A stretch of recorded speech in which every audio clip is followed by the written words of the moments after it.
ఏదైతే నీరు మీ భూమి మీదకి వస్తుందో ఆ భూమి మీదకి వచ్చిన నీరు ఇంకో పక్క పొలంలోకో పక్క భూమికో పక్క ఇంట్లోకి వెళ్తుంది. ఎందుకంటే భూమి ఆ వాటర్ ప్రవహించుకుంటూ నదీ నాలాలకు వెళ్ళి సముద్రంలో కలవటం అనేది ప్రకృతి నియమం. అది మీ భూమిలోకి వెళ్ళి ప్రవహిస్తూ వచ్చిన నీరు మీ భూమిలోకి వచ్చిన తర్వాత మీ భూమి వాడుకునే విధానం వల్ల ఆ నీరు యొక్క క్వాలిటీ కనుక దెబ్బతింటే, లేదా అందులో ఏమైనా రసాయనాలు చేరి దాని ద్వారా పక్కనున్న భూమి కనుక హాని జరిగే పరిస్థితి ఉన్నట్లయితే మీ భూమి వాడుకునే విధానాన్ని మార్చమని ఆదేశించే హక్కు ప్రభుత్వానికి ఉంటుంది.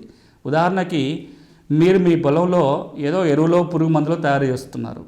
మీ పక్క భూమి నుంచి వచ్చే నీళ్లు మీ దగ్గర నుంచి ప్రవహించిపోవటం వల్ల మీ భూమిలో ఉన్న కెమికల్స్ వల్ల మీ భూమి నుంచి నీరు ప్రవహించి పక్క భూమికి వెళ్ళే లోపల దాంట్లో పొల్యూషన్ జరుగుతున్నప్పుడు మీరు పెట్టిన కర్మాగారాన్ని మూసేయమని చెప్పి ప్రభుత్వం ఆదేశించవచ్చు.